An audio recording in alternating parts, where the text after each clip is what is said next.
kickoff for New Orleans. Here's Will Lutz ready to get this one started. And off we go on EA Sports. Fielded near the back of the end zone. And he's probably realizing he should have stayed in the end zone as he can only muster a return to the 14-yard line. Well, conventional football 101, tells us if you don't get it back to the 20-yard line on a kickoff return, that's a disappointment. But some of these teams, special teams coaches, with approval by the head coach, they give them full authority to go ahead and bring it out and try to be aggressive. Almost what we call the green light, red light theory. Green light means go, red light means stop. Looks like he had green on that play. On 1st and 10, Sutton. And nearly picked off there, almost.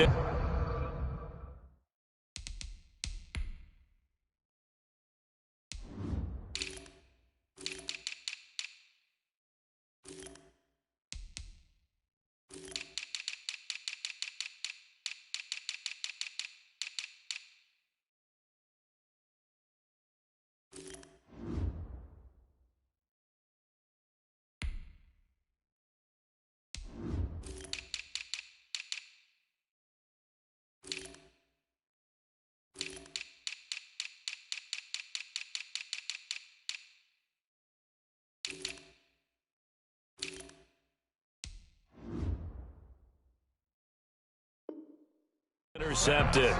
Instead, second down. Incomplete. It's now 2nd and 10.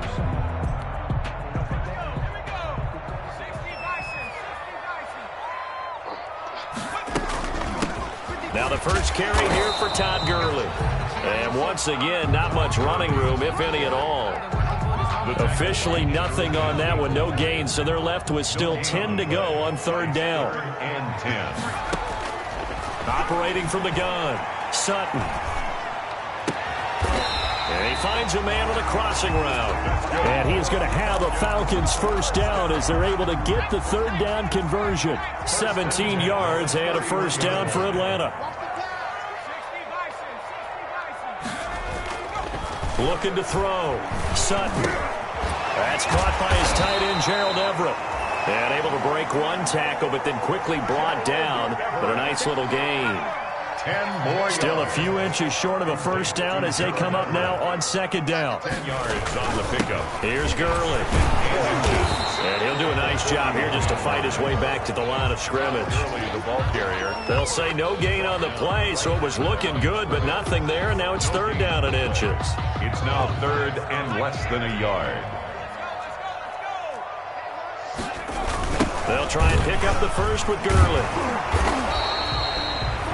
That's good. Defense had a chance to get off the field here on the opening drive, couldn't do it. I know that we go into these meetings with coaches, and sometimes maybe we can get, a little bit numb because they're always going to talk about how important 3rd down is, aren't they? Offense and defense. In this case, one capitalized, and the other, as you said, had a chance to get off the field and didn't get it done. The tackle made. Give him a couple on the carry there. 2nd and 8. Gain of 2. Well, any lane that might have been open there was closed pretty quickly, and that was because the defensive front, they won that battle at the point of attack at the line of scrimmage. They used great leverage, held their spot, and stacked him up.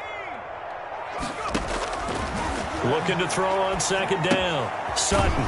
He's going to find his running back. It's complete. And he'll lose yardage here, back at the 41.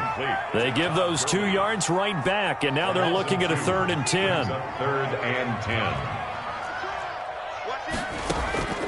From the gun, Sutton. Escaping the pressure right. And he's taken down, trying to do a little too much, getting outside of the pocket, and it results in a sack.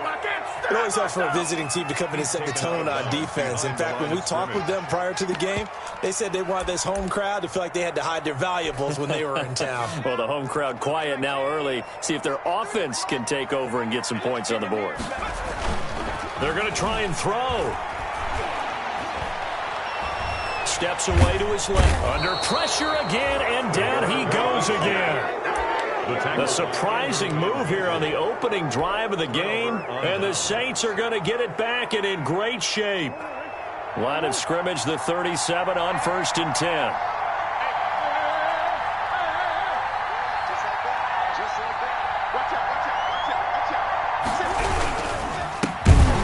on the ground. This is Leonard Fournette. And forget about finding a lane. He barely had time to look up before he was planted in the backfield. They'll wind up losing 3 yards here.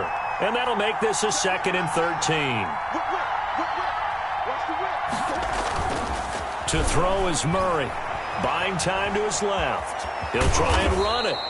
He turned that into a nice gain. Gets him 8 yards closer for 3rd down. The 32-yard line. A gain of 8 yards. And it's 3rd down.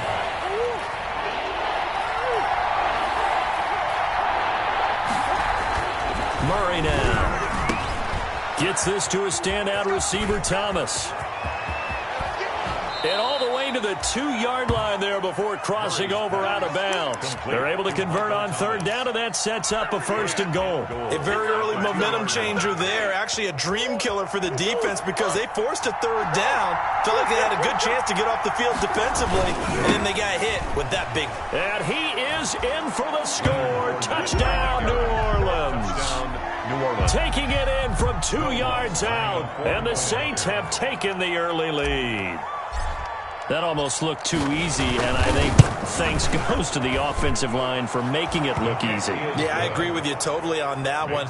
I'm not sure how much everyone understands the preparations that go into a game for an offensive line, because there's a reason that running backs and quarterbacks give them big gifts at the end of a season after a big year. The consistency and the continuity it takes to know each other and execute their blocks is pretty impressive. Well, conventional football 101, tells us if you don't get it back to the 20-yard line on a kickoff return, that's a disappointment. But some of these teams, special teams coaches, with approval by the head coach, they give them full authority to go ahead and bring it out and try to be aggressive, almost what we call the green light, red light theory. Green light means go, red light means stop. Looks like he had green on that play. This pass into the hands of the running back, Todd Gurley. And he's taken down, but not before he gets this across the 25-yard line. Now it looks like we'll get a timeout as there's a Saints player down here on the field. Boy, not what you want to see in Q1 of the new year. We'll be back. And he fires one that's intercepted. Picked up by Mike Hughes. That, Charles, the first interception he's thrown here in year number 2. And I know it's just the first one, but didn't it feel like what we saw from him last year, where he was plagued by this type of a play?